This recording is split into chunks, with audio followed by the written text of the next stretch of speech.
What's up guys, GameZilla here. Today I'm back with another Minecraft video. And yesterday, the Caves and Cliffs update just came out. So, let's get into pretty much everything new in Caves and Cliffs Part 1.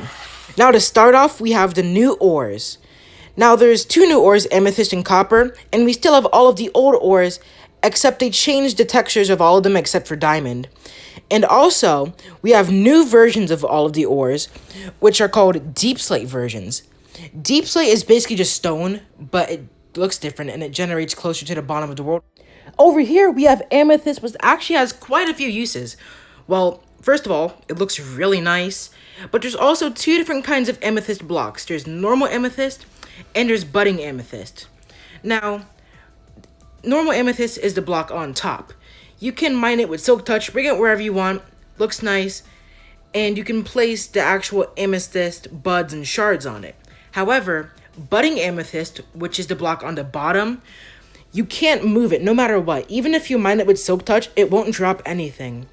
And it isn't useless though. You see all of these little buds and crystals that are coming out of the blocks?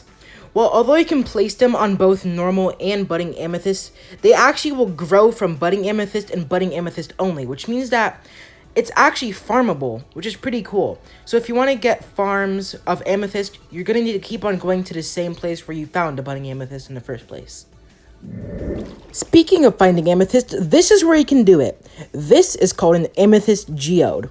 They generate underground, but also sometimes you'll be able to see them underwater too. They're really cool, quite big, and also there's two new blocks called calcite and smooth basalt, which generate around them, which is pretty nice. Now, if you're wondering if there's anything you can craft with amethyst, there are two things. The first thing is a spyglass. You can use a spyglass to just get a closer look at things, especially the sun. If you have a telescope at home, be sure to look straight into the sun with it. The next thing you can use amethyst for is for crafting tinted glass. Now, as you can see, there's a light source over here, but with tinted glass, you can see through things, but the light doesn't actually come through, which is very, very useful for mob farms, since you'll be able to see what's going on inside without actually lowering the amount of mobs that spawn. Next up, we have raw ore. Now, what's raw ore, you may ask? Well, gold and iron no longer drop the actual block when you break them. Instead, they'll drop raw gold and raw iron. And you can actually smelt these raw ores into the ingots, so that's how you'll be able to make iron and gold tools and armor. But there's also something else good. If you have a pickaxe with the fortune enchantment, you'll actually get extra gold and iron from mining these, since they don't drop the actual block, but instead an item now, which is very, very, very useful. I love that so much. Now for copper.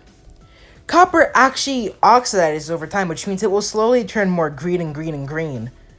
And so if you actually want to stop it, you can use honeycomb and you can wax a block of copper. And then that will stop it from aging. See? It has those yellow particles, which means that it will never get older. One more thing you can craft with copper are lightning rods. Now once you get struck by lightning, they'll let off a redstone signal. Let's see what it does. This wasn't a good idea. Moving off of the topic of ores, we have dripstone. Now, I love dripstone, and so a lot of my other people that like to troll in Minecraft. Now, you can make a dripstone spike, and boom! Once it falls, it does damage to pretty much anything under it, which is very, very useful for traps if you want to troll your friends, which I personally love doing. And here we have the mob that only won because of Dream. I mean, the glow squid, and they're useless. They look nice, I will admit that, and they kind of glow, sort of like blazes, but they're not really all that useful. They only have one drop, which is kind of cool, I guess. So once you have the absolute honor of murdering one of them, you get a glow ink sac. Now, what are they used for? Well, here you have your regular, boring old item frame, but once we turn around, there's a new glow item frame. There's also supposed to be glow signs, but I can't get them to work on Bedrock, so I don't know. Maybe it's a glitch. Can you believe it? They added garden warfare 2 to Minecraft. Get it? Because, like, Goats, like the goat. It's the acronym. I get rid of it all the time. But anyways, goats are a new mob that are actually quite nice. They're supposed to tackle you, but they don't seem to be wanting to tackle me. They've got some serious jumping skills, though, I must say that. Can't say the same about tackling.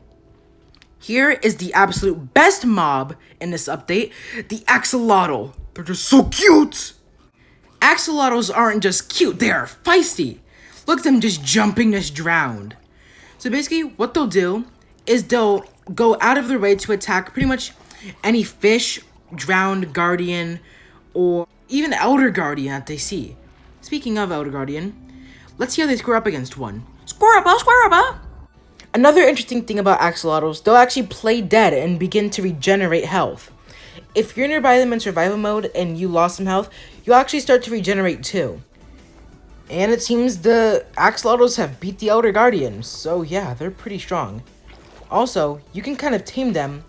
If your aim isn't trash like me, you can put them in a bucket, and then you can just bring them wherever you want, which is really nice, and you can bring them on all your aquatic adventures. Doesn't that sound like fun? And here we have powder snow, or as it used to be known as snowier snow. This is actually pretty interesting, because if you stay in it for too long, you'll actually start to freeze and take damage in survival mode. I'm not sure if it just damages you or if it can actually kill you, but something you should be wary of while you're traveling on the new mountains that are coming out this winter is that you can actually sink into powder snow. This over here is deep slate, as I said earlier. It's kind of just stone that generates deeper in the world, and you can also turn it into stairs, slabs, all different kinds of stuff. And over here are the lush cave blocks. Now obviously, we don't have any of the new cave biomes right now, but you'll mostly be able to get these through mineshaft chest and shipwreck chest and the wandering trader, so he's actually going to be useful for once. Thank you guys so much for watching this video. I know that it was a few days late, but if you watched to the end, thank you so much.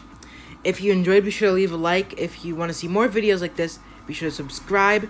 And until next time, eat your Columbus sauce. And if you haven't played this update yet, what are you doing with your life? Get on Minecraft and start playing it.